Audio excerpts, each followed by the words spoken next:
Assalamualaikum warahmatullahi wabarakatuh. Perkenalkan, nama saya Musbah Nurul Ilyas dari 11 IPA 4. Saya ingin menjelaskan tentang bab 5, yaitu mewaspadai ancaman terhadap kedudukan Negara Kesatuan Republik Indonesia. Yang pertama adalah menelaah ancaman terhadap integrasi nasional. Dalam membangun integrasi nasional selalu dihadapkan oleh beberapa masalah, yaitu yang pertama adalah ancaman. Ancaman merupakan suatu hal atau usaha yang bersifat mengubah atau merombak kebijaksanaan yang dilakukan secara konsepsional, kriminal, serta politik. Yang kedua, tantangan merupakan suatu hal atau usaha yang bertujuan atau bersifat menggugah kemampuan.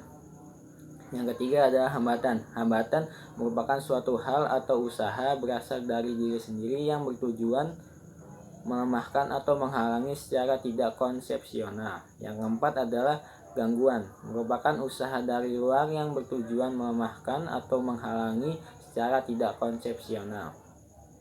Ancaman bagi integrasi nasional tersebut datang dari luar negeri maupun dalam negeri, yaitu yang pertama ada ancaman di bidang ideologi.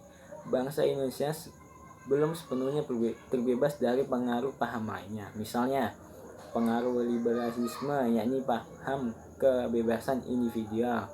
Hal ini sangat bertentangan dengan ideologi Indonesia. Yang kedua, ancaman di bidang politik. Di luar negeri, ancaman di bidang politik dilakukan oleh suatu negara dengan melakukan tekanan politik terhadap Indonesia, intimidasi dan provokasi. Dari dalam negeri dapat berupa penggunaan kekuasaan dalam bentuk pengerahan massa untuk menumbangkan pemerintah yang berkuasa atau separatisme. Yang ketiga, ancaman di bidang ekonomi. Yang pertama adalah Indonesia akan dibanjiri oleh barang-barang impor, menyebabkan barang dalam negeri kurang diminati. Yang kedua, cepat atau lambat perekonomian negara kita akan dikuasai oleh pihak asing. Yang ketiga, timbul kesenjangan sosial yang tajam sebagai akibat dari adanya persaingan bebas. Yang keempat, ancaman di bidang sosial budaya. Ancaman dari dalam adalah perubahan sikap dari masyarakat itu sendiri. Ancaman dari luar timbul sebagai akibat pengaruh negatif globalisasi, di antara lain sebagai berikut: munculnya gaya hidup bebas, konsumtif, munculnya sikap hedonisme, adanya sikap individualisme, munculnya gejala westernisasi. Yang kelima, ancaman di bidang pertahanan dan keamanan.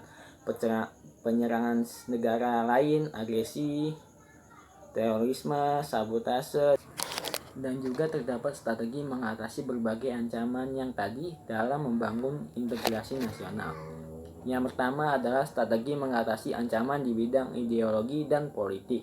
Adalah dengan cara mengembangkan demokrasi politik, mengaktifkan masyarakat sipil dan area politik, mengadakan reformasi lembaga-lembaga politik agar menjalankan fungsi dan perannya secara baik dan benar.